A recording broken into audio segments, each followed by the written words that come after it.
I'm trying to decide how I'm going to tell this story without like giving much away on like because I don't want to humiliate somebody who already humiliated themselves. You know what I'm saying, Keenan? Sort of thing like that. I'm hearing you. But I'll just say that it was we go into a place, all right, on tour, all right, and we're out and we're about. And we got somebody that's on the bill to open up the show, and then there's another guy that's not on the bill, but he's also there to open up the show, right? And he was invited. We find out he was invited, although I didn't know he was there. And I've met this guy, and I actually like this guy. He's always been kind, but for some reason, like I'm just saying, I'm not going to throw any names out there. I'm not going to tell you where we were because I don't want anybody's like feelings hurt or anything. You know, I don't want to get Keenan kicked off Facebook. Sounds like a good one. But we show up, and it's like the two dudes that were opening up the show. All of a sudden, there's like some beef going on. As soon as the dude walks in, he's like, "Man, me and you need to go talk outside and squash some shit," you know, has this attitude. And the dude's girl was like, "Yeah," and he's like, "Yeah, we do." And so let's just say there's a couple, and then there's a single guy, right? Single guy's like, "Me and you need to go outside and talk." And that girl is like, "Oh yeah, we do." And so she like stands up, she's like walking out with her chest all puffed out.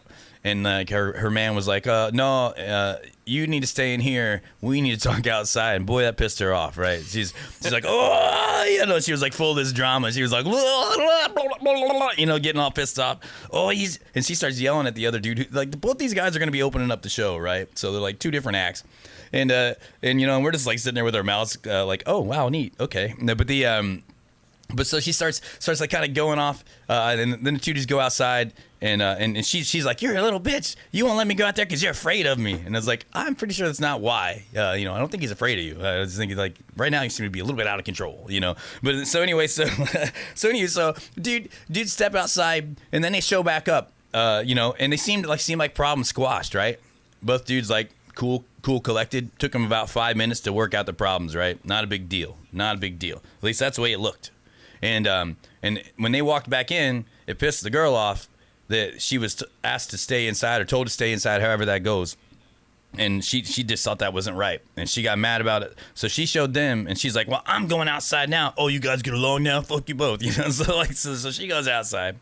I guess eventually cools off and everything. You know, we're sitting out there. Everybody's, you know, it was in a place where marijuana is recreationally, I believe, legal. So we were all out there smoking. We like all of us, even the people with the tudes, you know. So we get up.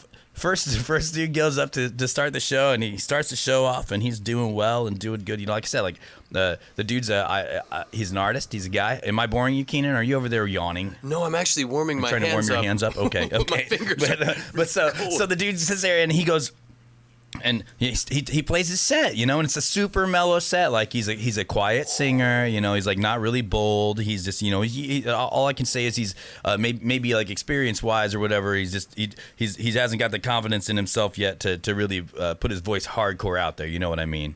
And but he's an opener. Like, you know, I was an opener. I did the same thing for years. You know, figuring myself out. So like no hate, nothing but positivity on this dude. But he goes out and he does his set. And he's super quiet the whole time during his set, like he's doing like mellow love songs about how life is positive and all that kind of stuff, right? All positivity. And then out of nowhere, all of a sudden he's like, "This next song is dedicated to a musician here in town who's a bitch.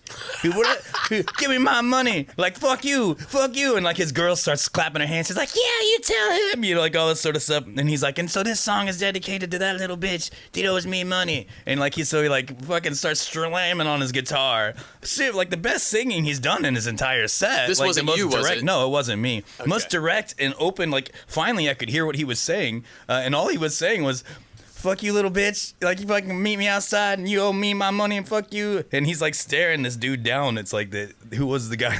You know, I'm just saying. And the girls all getting excited. And so then, first of all, what a mistake.